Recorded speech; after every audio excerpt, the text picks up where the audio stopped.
کسی میں نہیں. ناموس رسالت کی بات آئی، پیر سوئے رہے. کون تھے سڑکوں پہ؟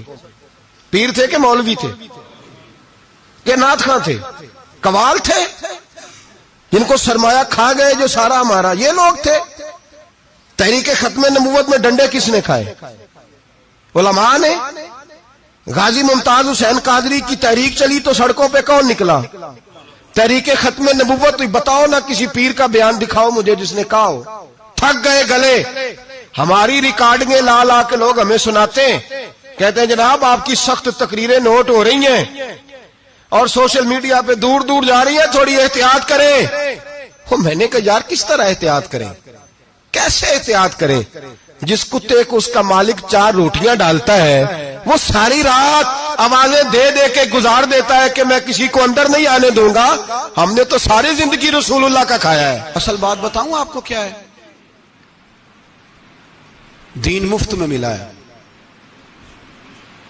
اور جو شے مفت مل جاتی ہے اس کی قدر نہیں ہوتی. قدر دین نبی دا ایک ہی جانن دنیا دار کمینے، دین نبی دا جانن والے سونگے وچ مدینے.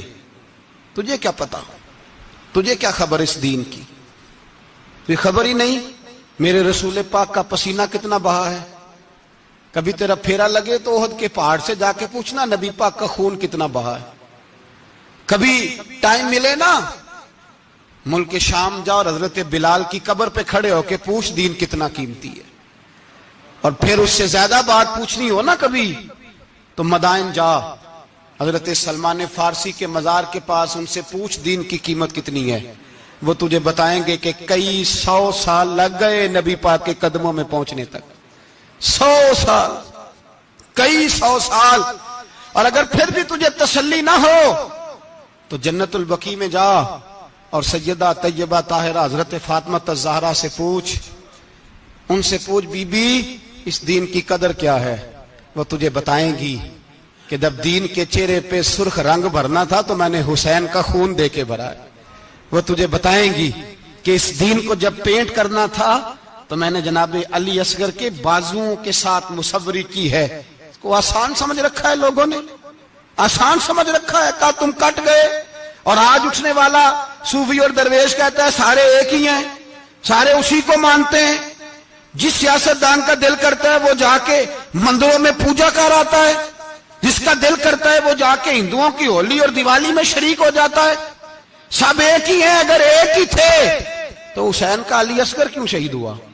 اگر سب ایک ہی تھے تو جناب علی اکبر کیوں شہید ہوئے؟ سارے ایک ہی تھے تو پھر ٹھیک ہے مست رہنا چاہیے تھا. یہ مذاق ہے اتنی قربانیاں؟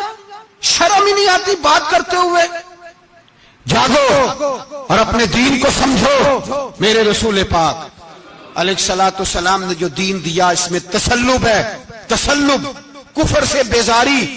کتنی بیزاری؟ حضرت ام حبیبہ رضی اللہ تعالیٰ عنہ ام المومنین ہے. یہ ہماری اماں ہیں. ام ماؤں کے نام تو بچوں کو آنے چاہیے نا. یہ مومنوں کی ماں ہیں. ابو سفیان کی بیٹی ہیں. حضرت ابو سفیان رضی اللہ تعالیٰ عنہ کی بیٹی نبی پاک کی زوجہ ہیں. جناب امیر معاویہ رضی اللہ تعالیٰ عنہ کی سگی بہن حضور کی زوجہ تھی. بہت بڑے امیر باپ کی بیٹی تھی. مدینے جب آئیں تو نبی پاک کے گھر میں غربت دیکھی، آزمائش دیکھی، کئی کئی دنوں کے فقر اختیاری کے جلوے دیکھے. ابو سفیان ایک مذاکرات کے سلسلے میں مدینے آئے اور کہتے ہیں میں نے سوچا سیدھا اپنی بیٹی کے گھر جاتا ہوں. تو کہتے ہیں میں حضرت ام حبیبہ کے صحن میں داخل ہوا تو چارپائی پہ بستر بچھا ہوا تھا اور ام حبیبہ ایک سائیڈ پہ بیٹھ کر تو سوئی دھاگے کے ساتھ کوئی کام کر رہی تھی.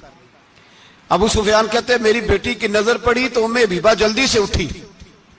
اٹھ کے بستر جو چارپائی پہ بچھا ہوا تھا وہ بستر اٹھایا، لپیٹا، اندر لے گئی.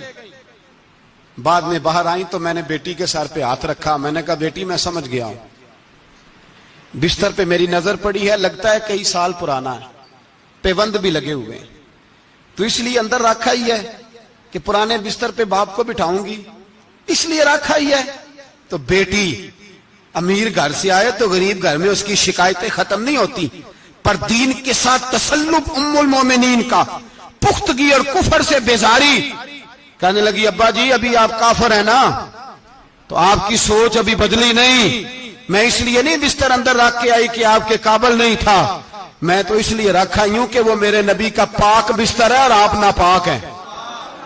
وہ پاک بستر ہے، انما المشرکون نجس، مشرک ناپاک ہوتا ہے، باپ ہونا علیحدہ بات ہے، لیکن میرے دل میں باپ کی قدر بعد میں ہے میرے دل میں، اور رسول اللہ کے بستر کی قدر پہلے ہے، رسول اللہ کی نہیں، رسول اللہ کے بستر کی قدر ہے کہ باپ بیٹھ نہ جائے۔ اتنی نفرت مشرک سے، اتنا اظہار، وہ باپ بھی ہو تو اتنی نفرت، لوگوں نے پیچے ڈالے ہوئے ہیں پیار کے، محبت کی پینگیں چڑھا رہے ہیں، اور سارے یہ کہیں گے سب صحیح ہے، اور ہمارے دلوں میں نرمی، ہمارا اپنا جوان باہر جاتا ہے، وہ یہ نہیں دیکھتا کہ میں جس سے شادی کرنے لگا ہوں نیشنلٹی زیادہ ضروری ہے کہ ایمان، پیسے زیادہ ضروری کہ ایمان، دین زیادہ ضروری کہ دولت۔ عجیب تماشا ہے، بیچتے پھرتے ہیں، فار سیل کر دیا مذہب کو، تسلب ہی نہیں، کوئی خیال ہی نہیں، توجہ ہی نہیں ہماری۔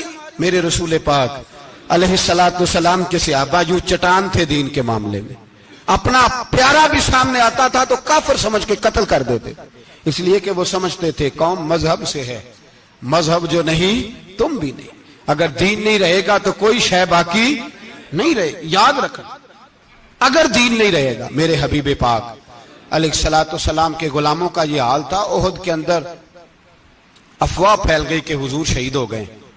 حضرت انس بن مالک کے چچا تھے انس بن نضر رضی اللہ تعالیٰ عنہ، جب افواہ پھیلی نا حضور شہید ہو گئے تو جناب انس بن نضر اٹھے، تلوار پکڑی، صحابہ سے کہنے لگے یہاں کیوں بیٹھے ہو؟ کہا حضور شہید ہو گئے تو ہم کیا کریں؟ فرمایا حضور شہید ہو گئے تو ہم زندہ رہ کے کیا کریں گے؟ یہاں کیوں بیٹھے ہو؟ ہمارا جینا بھی مصطفیٰ کے لیے، مرنا بھی مصطفیٰ کے لیے، اگر حضور علیہ الصلوۃ والسلام وصال کر گئے تو اٹھو، ان بے ایمانوں سے لڑتے ہیں جنہوں نے مصطفیٰ کو شہید کیا ہے، اٹھو۔ حضرت انس بن نضر میدان میں نکلے، اس طرح لڑے کہ صحابہ کہتے ہیں نہ زخموں کی پرواہ، تیر برستے رہے پرواہ کوئی نہیں، تلواریں چلتی رہیں پرواہ کوئی نہیں، ان کے وجود پر نیزوں کے زخم آتے رہے پرواہ کوئی نہیں۔ حضرت انس بن نضر اتنا لڑے کہ شہید ہو گئے، اور جب شہادت کے بعد ان کی لاش دیکھی تو 80 زخم نظر آئے، تلواروں کے، نیزوں کے 80 زخم۔ حضور کے لیے ان لوگوں نے جانیں دے دی، پرواہ نہیں کی۔ یہاں اس مسئلے کو ہمارے